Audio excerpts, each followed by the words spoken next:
Right? Doesn't help you much, right? But if you really want to change, most people are trying to change. Say they want to lose weight, they want to make money. They go, how do I do it? They look for the strategy. But I'd like you to think of 3 S's. Strategy is where most people go first. Like, how do I do it? So it's just starting out. Everything in life comes from intention. You must intend to increase these things. So through my life, I realize these things. And I know what gives me fuel is I know that most people who are blessed with so much talent. Me, for example. A speech by an inventor who secured a patent, started a business, and now her products litter the aisles of Walmart and Target. Now, her story doesn't overlap our stories of being trial attorneys, but there's a lot to learn from her story. Yes, she believed in herself. Yes, she never stopped trying. Yes, she never gave up on her dream. But in the midst of all that, there was a process. For the inventor turned retail sales tycoon, there was a plan. There was a plan in designing and in securing patents for her products. But how hard is it really truly to be fit and have energy? It's not that complex. It's not like reserved for the 1% or expensive to learn. You have to interrupt. You have to hide from the answers to those things. The real problem is the second S, story. They have a story that says it's a set of beliefs they tell themselves over and again. I've tried everything. Or if they're single, all the good ones are gone. Whatever the story is. And if you tell yourself a story over and over again, so we convince ourselves. You always come up with a lousy story when you're in a lousy state. And so the number one thing I show people to do is how to change their emotional state. When you're feeling tired or frustrated, when you learn how to change your body so that you really feel excited and isn't fake, when you learn how to change your biochemistry, which is what I teach people to do, when you're upset with someone, do you ever notice how you can now remember everything that they've ever done that ever upset you, right? Yes. But when you're in love, what's wrong with life? I knew the general manager would be calling soon. I answered the phone. I said, hello? He said, Les, this is Mr. Klein. I said, I know. He said, Rock can't finish his program. I said, I know. He said, would you call one of the other DJs to come in? I said, yes, sir. I hung the phone up. I said, now he must think I'm crazy. I called my mom and my girlfriend, Cassandra. I said, y'all come out on the front porch, turn up the radio. I'm about to come on the air. I waited for about 20 minutes and I called him back. I said, Mr. Klein, I can't find nobody. He said, young boy, do you know how to work the control? I said, yes, sir. He said, go in there and don't say nothing here. I said, yes, sir. I couldn't wait to get in the control room and get old Rock out the way. I sat down at that turntable. I said, look out, this is BLB Triple P, Les Brown, your platter playing papa. There will never before me, and there will be none after me. Therefore, that makes me the one and only. What's wrong with anything? When you're in love, we have no money. Who cares? We're in love. So your emotional state controls the story you have about your life, and then your story determines whether you find a strategy, or even if you know the strategy, whether you really do it or not. When people say I tried, what they're really telling me is I have a story that says I should try this, but it's really not going to work. So I give it a half-reared attempt and it didn't work, and now I can tell people I tried. What you really got to do is learn to change your emotion, your state, change your story, and then you can find the strategy, or you can make the strategy to work. I constantly believe you got to feed your mind and challenge your body, because the mind-body works together. What stops people, as we said, is fear. Well, fear is physical. You feel it in your throat, your gut. But if you do something really physically strong on a regular basis, you develop a new emotional habit.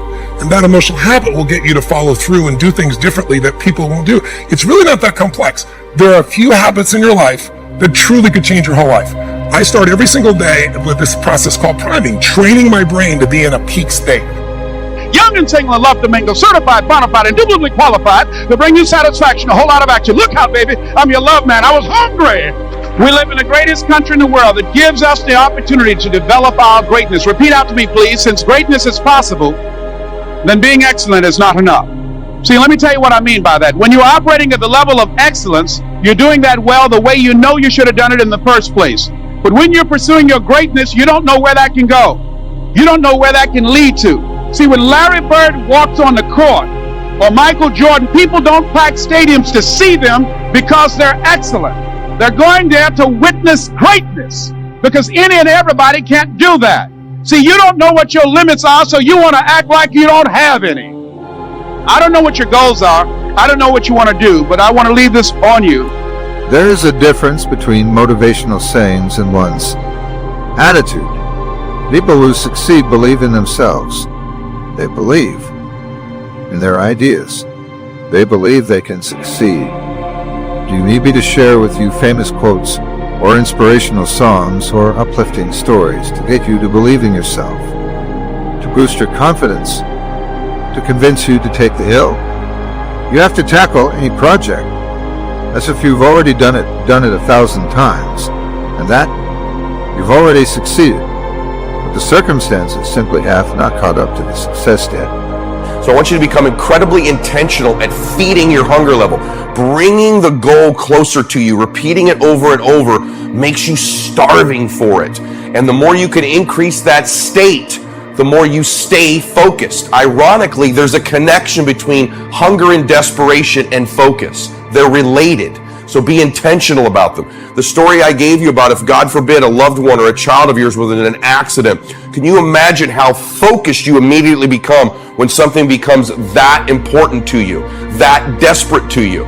What happens is everything else, all the distractions of what other people think about us, any other circumstances, what we don't know, what we don't have, anything scarce to us, goes away because we're so desperate, it increases our focus. If you think about anything you've had that becomes desperate to you. Great parents, great upbringing, didn't come where I come from. They're going to quit before me. Having all the tools that they have, they didn't have the ability to examine themselves. When you have everything so nice in life, you don't self-examine. You don't do a live autopsy. When you have a fucked up life, it almost forces you to do a live autopsy. It forces you to find strength from places that no one looks from. Because food is not at the ready.